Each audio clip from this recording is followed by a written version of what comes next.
বাউল, বাউল তো ফাউলি নাকি বলুন? বাউল ফাউল। আল্লাহকে নিয়ে রাসূলকে নিয়ে কটাক্ষ করছে বাউল। এর চাইতেও শত সহস্র গুণে অপরাধ করেছে।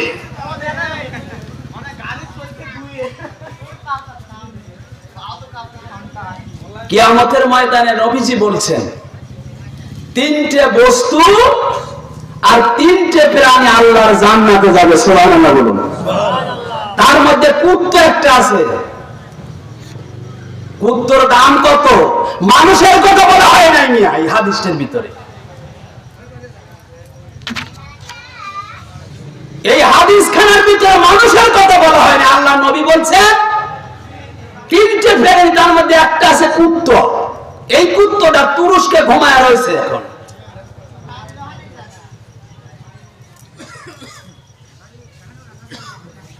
কুকুরের সাথে যে আচরণ করা হলো, কুকুর তা বুঝিয়ে দিল পৃথিবীতে মানুষ আর জিন ব্যতীত যত মাখলুক আছে, জমিন থেকে শুরু করে তাহাতা ছাড়া আর সে আজিম পর্যন্ত যত খবর হচ্ছে, সবগুলি খবর আল্লাহর মাখলুক প্রাণীরা জানে, আমরা জানি না।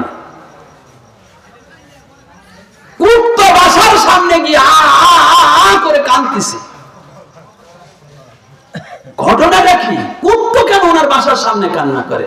ওনার চেয়ারের সামনে যা কান্না করে। কয়টা বাচ্চা? 8টা বাচ্চা। এটা মানুষ করতে পারে? আমার বাসায় 3 বেলা 2টে কুকুর আসে। আমার স্ত্রী প্লেট সাবান দিয়ে পরিষ্কার করে ওরে প্লেটে ভাত দেয়, অন্য বাড়ি থেকে আসে। আমি যখন ভাত নিয়ে যাই, ওর নেজ এরকম ঘুরায় আর আকাশের দিকে মুখ দিয়ে চিৎকার করে করে কান্না করে বলেন, খাবার দিবে আমাকে। এখন বর্তমানে আরো 4টে বিড়াল আছে। সে বিড়ালকে খাওয়ার পাইলেন কি? মাছ ভাজি করে আর চাষনাই করে ভাত দিয়ে মেহা দেওয়া লাগে। আমার ভাত দেরি হয় খাইতে, সকালবেলা ভাত হলে আগে বিড়ালকে না খাওয়াই আমি খাইনি। গতকাল রাত্রি রাগ করে আমার স্ত্রী, আমি বলছি দুধ দিয়ে ভাত আগে ওরে খাওয়াবো, তুমি আগেই দরজা দিও না। বিরক্ত লেগে ঘরে দরজা দিয়ে বিড়াল রাগ করে বাড়িতে চলে গেছে। আমার ছেলে বলছে, আমি বিড়ালটা খুঁজে নিয়ে আসি।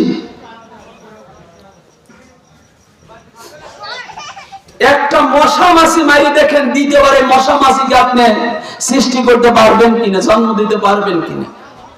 মশা দিয়ে, মাছি দিয়ে ইসলামের দুশমনকে পৃথিবীর থেকে আল্লাহ নিপাত করেছে, করছে কিনা? ব্যাং দিয়ে উকুনকে ইসলামের দুশমনকে আল্লাহ দুনিয়া থেকে নিপাত করেছে। কুকুর যদি পৃথিবীর জমিনে না থাকতো, আপনি রাস্তা দিয়ে হাঁটতে পারতেন না। আপনার বাড়ির ময়লা খায়, ছোট ছোট বাচ্চাদের পায়খানা খায়। আপনি দুনিয়ার সবচেয়ে দামি ফল খান, গোশ খান, মাছ খান, দুধ খান, ঘি খান, সবচেয়ে দামি মখমলের বিছনা পেরে ঘুমান। ও সারাটা রাত আপনার বাড়ি পাহারা দেয়, আপনার সম্পদের জিম্মাদারি। কান লাগা ছুঁয়ে থাকে, গাছের পাতা পরে দৌড়ে পাতার পিছনে যায়। মুয়াজ্জিন আযান দিলে আসসালাতু খায়রুম মিনান নাওম। আপনি ঘুমিয়ে থাকেন, আপনি ওঠেন না। বেলা 8টা-9টা বাজলে তখন ওঠেন। কুকুর সাইকারের মধ্যে শুয়ে থেকে বহরে নেমো খারাম মনিব, তোর বাড়ির বাচ্চার পায়খানা খেয়ে তোর জাগতিক সম্পত্তির জিম্মাদারি হয়ে পাহারা দিলাম। আর মুয়াজ্জিন আযান দিলে তুই বেলা 9টা-10টা পর্যন্ত ঘুমালি। আয় নেস তুলে দিলাম, তোর মতন নেমো খারামের আমার মতন পাছা ছাড়া মুখ দেখাবো না।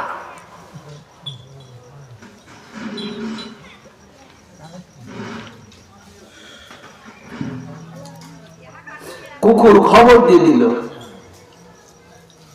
পরে গ্রেফতার হয়েছে। গ্রেফতার করা নয়, আমি আমার এই সাথিয়ার বন্দিরাম শহর থেকে বলি প্রশাসনকে, ওকে ফাঁসির কাস্টে জড়িয়ে কুকুর দিয়ে, শকুন দিয়ে, কাক দিয়ে খাওয়ালে দুঃখ নিবারণ হবে না। বাউল যে ফাউল করেছে তার চেয়ে বেশি ফাউল করেছে। বাউল যদি ইস্তেগফার করে, তওবা করে, গুনাহ মাফ হবে। ওর গুনাহ মাফ হবে না, কারণ কুত্তার কাছে মাফ চাইতে পারবে না, মাফ দিতেও পারবে না। এজন্য জাহান্নাম ছাড়া কোনো জায়গা নেই।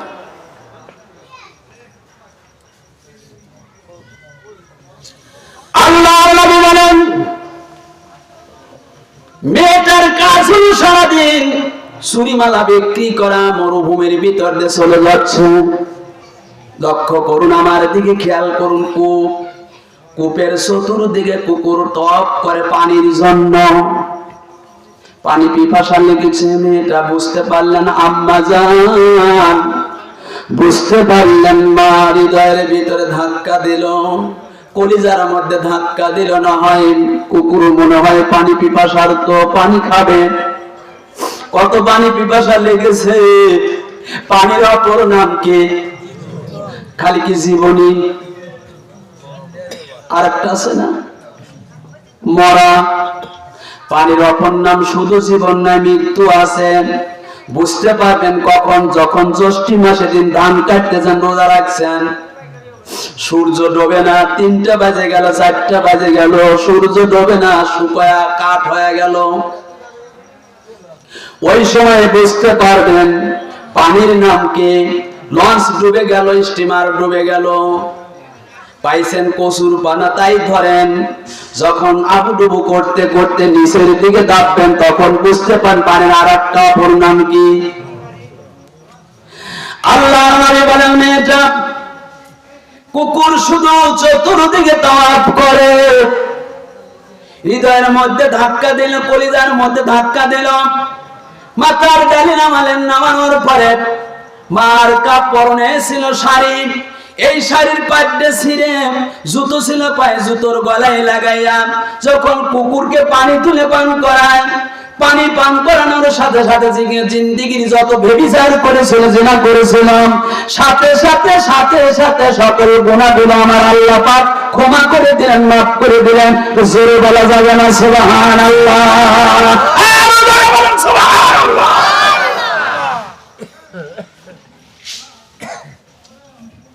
কুকুরকে পানি পান করানো গুনাহ মাফ। মা চলছেন, ডালি তুললেন মাথায়, মন্তর গতিতে চলছে। কিছু দূর যাওয়ার পরে পায়ে চোট লাগে না? আপনার কি করেন?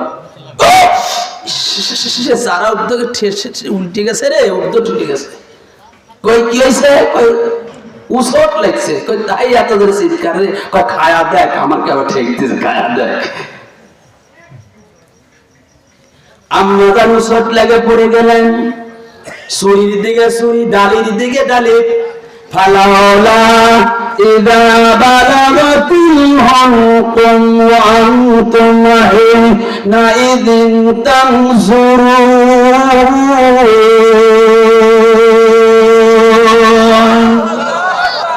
আল্লাহ বলেন, আকাশ থেকে রে মালাকুল মউত আজরাইল, আর দেরি করিস না।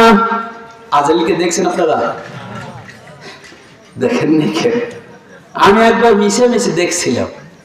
সেদিন ছিল 12ই রবিউল আওয়াল, মসজিদে কাজ করতেছি, হোল্ডার থেকে তার ছুটি গেল গ্রামের বাড়িতে। তখন যা ওই তার ধরছি, দড়ি নিচে নামাইছি, ছাপড়া তো প্রচুর বৃষ্টি, পানি বেজে রয়েছে, পাও নামানোর সাথে সাথে আর নাই। আমি আমার তো পারি ভালা দিলে এই কলার বোনটা ভেঙে গেল, এই দিক দিয়ে পারি ভালা দিল, আঙুলটা আমার সব ফুটে গেছিল, ছিদ্র হয়ে গেছিল। তা আল্লাহ বাঁচাবে তো? হাতের মালিক কে? আল্লাহ যদি কাউকে মারে, কেউ বাঁচাতে পারে না। আল্লাহ কাউকে যদি, কেউ তাকে মারতে পারে না। আল্লাহ হাত নিয়ে গেলেন তারের উপরে, যেই তার সরে গেল, আমি একদম ক্লিন, জ্ঞান ফিরে এলো। এক দেখে এই জায়গা এরকম বাড়া রয়েছে, কে রে? আল্লাহ তোমার 10টা দেবো না, এটা ভালো করে দাও, নইলে কিন্তু আব্বা মারবি নি। বুধবার সেদিন বাড়িতে গেলাম, আমার তেল সাবান তেল টেল দিচ্ছে, আব্বা এসে কি হয়েছে? এই মুভি মুভির পর সেই মুভি মনে আছে। আমার এক দাদি ছিল, এসে কি করিস কি করিস, বেটার গায়ে গড়ি দিলি, কয়েছে বেরিয়ে ফেলাবো, যাকে কাম করবে। আমার ছোটবেলা থেকে আজান দেওয়া, নামাজ পড়া, বদল করা, জালসা হোনা, মসজিদে কাজ করে আমার অভ্যেস ছিল। আব্বা এগুলো আর কিছু মুরব্বি টুরব্বি ছিল, কয় ছেড়া বড় আগাইলে। এই আগাইলে হলে অনেক ছেলেরা লেখাপড়া শেষ করে দিছে, আজ তারা বালির নৌকয়, তাঁতবো নয়, রাজমিস্ত্রি। আমার এক বন্ধু বালির নৌকে কাজ করে, সেদিন যাও জরা ধরে কোলাকুলি করতেছে, ছেলেটা হাউ মাউ করে কাঁদলো, রিজাউল কে কাঁদিস কে ব্যস্ত কি হইল? তুই তো আমার বুকের সাথে জড়া ধরলি, কেউ আমার সাথে কথা কয় না, আমি বালুর নৌকো কাজ করি। আরে স্যারা, তুই আমার সাথে কথা, কেউ কথা না বললে আমার সাথে তুই কথা বলবি, তোর যত দুঃখ আছে আমার কাছে বলবি, আমি সেটা নিবারণ করার চেষ্টা করবো ইনশাআল্লাহ। আল্লাহ নবী বলেন, মালাকুল মউত হাজির হয়ে গেল, কণ্ঠের কাছে রূহটা যখন গড়গড়ি করে, চোখটা বড় হয়ে গেল, গালছি বেয়ে বেয়ে পানি পড়ে যাচ্ছে। দেখবেন, লক্ষ্য করে দেখবেন, মা আব্বা দাদা দাদি মা মুরব্বী মারা যায়, পানি গালে দেওয়া হয়, গালটা বাঁকা হয়ে যায়, চোখটা উপর দিকে হয়ে যায়, গালছি বেয়ে বেয়ে পানিগুলো পড়ে যায়। সোনারা মানিক মুসলমানেরা আমার, আল্লাহ বলেন, মালাকুল মউত বিলম্ব করো না, দেরি করো না, ধরে নিয়ে আসো।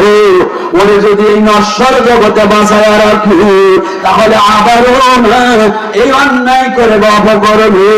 শুধু ওরে মাফ করে দিলাম না, ক্ষমা করে দিলাম না, ওরে আমি আল্লাহ পাক রব্বুল আলামিন এমন একটা জায়গায় স্থান দিয়ে দিলাম। বুখারী শরীফের হাদিসের মধ্যে নবী বলেন, ইয়াউমুল কিয়ামত পর্যন্ত তামাম দুনিয়ার মুসলমানদের স্মৃতি হিসেবে রেখে দিলাম। জোরে বলা যাবে না সুবহানাল্লাহ। এর জন্য বলছিলাম, বেশ্যের দাম বেশি না বেয়াদবের দাম বেশি? ফিরাউন আদব না বেয়াদব? কত বড় বেয়াদব একটু পরে বলবো ইনশাআল্লাহ। আয়াত নিয়ে আসি। নমরুদ বেয়াদব না আদব? এই বেয়াদব যারা হয়েছে তারাই জাহান্নামে গেছে, আর আদব কিঞ্চিত পরিমাণ যাদের তারা আল্লাহর জান্নাত। সুবহানাল্লাহ। আস্তে করে আয়াতে কালিমা তেলাওয়াত হলো। সূরাতুল আর রহমান, নাম কি বললাম? সূরা আর রহমান। নামটা ভালো না খারাপ? ভালো। আল্লাহ পাকের কাছে দুইটা নাম সবচেয়ে উত্তম, একটা হলো আব্দুল্লাহ, একটা আব্দুর রহমান। সুবহানাল্লাহ বলবেন না? নাটোর দিকে প্রতিটা জালসা আব্দুলের ওয়াজ করছে। আব্দুল্লাহ তখন বিবাহ করেনি, রাসূলের আব্বা। ওনার শ্বশুরের সাথে ব্যবসায় গেছেন, কোন ঘটনা আমি বলবো না, সামান্য বোঝার জন্য বলছি। আসতে তার নিম্ন চাপ বলি, আম্মি চাচামিয়া আমার জরুরত চাপছে, আপনি দাঁড়ান, আমি একটু বনের ভিতরে কাজ সেরে আসি। অনেক লম্বা ছাড়া ঘটনা হবে, আল্লাহ বাসের কোনোদিন বলবো। একদল ইহুদি এসে তাকে সাইজ করবে, যে ওনাকে যদি সাইজ করতে পারি তাহলে আর এই পৃথিবীতে নবী মুহাম্মদ রাসূলুল্লাহ সাল্লাল্লাহু আলাইহি ওয়াসাল্লাম আর আসতে পারবে না। আগেই তো বললাম, যদি কাউকে কেউ বা আল্লাহ বাঁচায় তাকে কেউ মারতে পারে না, পারলেন না। ইতিহাস লর্ড ক্লাইভের কাজ হলো, হাফেজ যদি প্রকাশ পায় তাকে ধরে সাইজ করে দেওয়া, একবার শেষ করে দেওয়া। তারপরে দেখে খালি কোরআন শরীফ প্রকাশ পায়, কোরআন শরীফ প্রকাশ পায়, ঘটনাটা কি? উনি এরকম মঞ্চ তৈরি করলো, করার পর ইহুদিদের ডেকে বলছে, দেখো তো এটা কি? বলে কোরআন। কাদের হাতিয়ার? বলুন কাদের হাতিয়ার? মুসলমানদের হাতিয়ার। সুবহানাল্লাহ বলুন। হাতিয়ারটা কার? দুই হাত তুলে বলুন লিল্লাহি তাকবীর, লিল্লাহি তাকবীর। এই কোরআনের রাজ কায়েম হোক বাংলাদেশ, সেটাকে আপনারা চান? বাংলাদেশে একটা খবর আসছে, যখন কোন মানুষ ভালো হয় আল্লাহ পাক ফেরেশতা নামাই দেন, বলেন যাও বলো যে ফজর মাস্টার এলাকার মধ্যে একজন ভালো মানুষ। সুবহানাল্লাহ বলবেন না? আর যখন কোন মানুষ খারাপ হয় ফেরেশতা নামায় দেয়, বলে আমার খারাপ লোকটা খারাপ, মানুষের রূপ ধরে বলে। বাংলাদেশে উষ্ণ উষ্ণ বাতাস এসেছে, এদেশে আমরা একবার ইসলামী সরকার দেখতে চাই। আমি বলছি কি, আওয়ামী লীগ আর বিএনপি আওয়ামী লীগ আর করবে না, নৌকায় ভোট দেব না, জাতির ক্ষতি করবে না। আওয়ামী লীগ আর বিএনপি দুই সাথে একই বিষ। খারাপ লাগতেছে নাকি? যা আমলে নৌকা আর দানের শীষ, দুই সাপের একই বিষ। বলুন আমার সাথে, আমলে গার করবো না নৌকা। এখন না কেন, সমস্যা আছে নাকি? বলুন, আমলে গার করবো না, নৌকায় বড় দেব না, জনগণের ক্ষতি করবো না, নৌকা আর দানের শেষ, দুই সাপের একই বিষ। দাড়ি পাল্লায় দেব ভোট, আল্লাহর আইন মানব, সোনার বাংলা গর্ব। রাজি আছেন কারা? দুই হাত তুলুন তো। কারা কারা রাজি আছেন? লিল্লাহে তাকবীর, লিল্লাহে তাকবীর। আল কোরআনের আলো, আল হাদিসের আলো, লিল্লাহে তাকবীর। আল্লাহ পাক আপনাদের মনের বাসনাকে কবুল করুন, সকলে আল্লাহুম্মা আমিন। লর্ড ক্লাইভ বলছে, এটা কাদের হাতিয়ার? বলে মুসলমানদের হাতিয়ার। বলে শোনো, তোমরা কোন হাফেজকে হত্যা করবে না, কোন হাফেজকে হত্যা করো না। বলে কি করো? তোমরা এখন মাথায় টুপি লাগাও, মুখে দাড়ি পরো, দাড়ি লম্বা করো, জুব্বা পরো, মসজিদে যাও, মুসলমান সেজে মুসলমানদের মধ্যে ঢুকে ওদের ঈমান ইসলাম ঘায়েল করার জন্য যত ষড়যন্ত্র আছে, যত দিক আছে, সকল দিককে তোমরা লন্ডভন্ড করে দাও। বর্তমান ইহুদিরা এভাবে কোরআন অধ্যয়ন করছে, রচনা করছে, কোরআন তেলাওয়াত করতেছে, কোরআন শিখতেছে, গবেষণা করছে। আপনারা শুনলে অ্যাস্টলিস্ট হবেন, আশ্চর্য হয়ে যাবেন যে ইহুদিরা কোথায়, আমরা মুসলমান কোথায়। আপনারা নিজেরা কোরআন তেলাওয়াত শিখবেন, সন্তানদের কোরআন তেলাওয়াত শিখাবেন। মেসেজটা আগেই বলে যাই, হয়তো পরে ভুলে যাব। সন্তানদের ছেলে এবং মেয়েদের পড়াতে গেলে মাদ্রাসায় পড়াবেন। কেন? হাই স্কুলে পড়াবেন, খবরলে দেখেন যার ছেলে বাইরটাই কলেজে পড়ে বা বিশ্ববিদ্যালয়ের বাইরে থাকে, ওর পাশে দেখবেন ও ভালো, ওকে ভালো থাকতে দিবেন, খালি শুধু খায় গাঁজা। কি খায়? ওরা আবার ফতোয়া দিচ্ছে, গাইন জবর গা, জাল জবর যা, গাঁজা খা জবর খা। আমিও বলছি খা যাব, গাইন পেশ গু, খা জবর খা। বাউল কয়, একটা নেতে যেমন তেমন, একটা নেতে যেমন তেমন, দুইটা নেতে মজা। ওরে বাবা খাজা, খাসনি কেন গাঁজা? স্কুল ইউনিভার্সিটির ছেলেরা গাঁজায় সর্বনাশ হয়ে গেল, ধ্বংস হয়ে গেল। আল্লাহর কসম, যাদের ভিতরে আলিফ লামের জ্ঞান আছে, হাদিসের জ্ঞান আছে, কোরআন কিয়াসের জ্ঞান আছে, আর দাখিল থেকে আলেম ফাজিল কামেল বিশ্ববিদ্যালয় পর্যন্ত, আল্লাহর কসম গাঁজা গাওয়া জানত না। এজন্য আপনাদের পায়ে ধরে বলছি, ছেলে মেয়েগুলোকে মাদ্রাসায় পড়াও।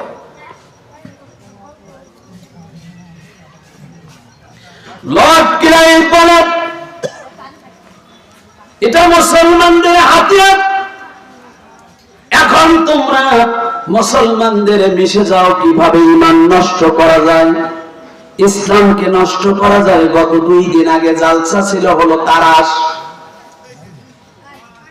এক মুফতি সাহেবের সাথে বসলাম, বলে হুজুর বর্তমান জামানার মুফতিদের খবর জানেন না? তো বলে আমাকে ঢাকা নিয়ে যাওয়া হলো, আমরা কয়েকজন গেলাম, বিশাল অডিটোরিয়ামের মতন ঘর, সেখানে মুফতি সাহেবরা ওয়াজ করতেছে, শুধু কোরআন পড়েন, কোরআন পড়েন, কোরআন বোঝেন, আর কিচ্ছু দরকার নাই, কোনো কিছু পড়বেন না, শুধু কোরআন পড়েন, কোরআন পড়েন।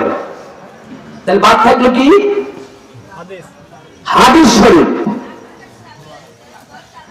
হাদিস শরীফ বাদ থাকলে ওনা বলতে, আমার গার মধ্যে খালি কামড়াচ্ছে, আমাকে একটু সুখ দিলে কথা বলতেন। তো বলে সিরাজগঞ্জ থেকে কয়জন আসছেন? হাত তুললাম, দাঁড়াইলাম, তাহলে একজন আসেন কথা বলে। আমি গেলাম, বলে আপনাদের সব ভালো লাগলো, তবে শুধু কোরআনের কথা বলতেছেন, হাদিসের কথা বলেন না কেন? বলে যদি কোরআন জানা যায় আর হাদিসের দরকার পড়ে না। কোন বাপ ছাড়া কেউ জন্ম নিছে? এক কথা বলেন, কেউ বাপ ছাড়া জন্ম নিছে? যেই জালসাতে শুধু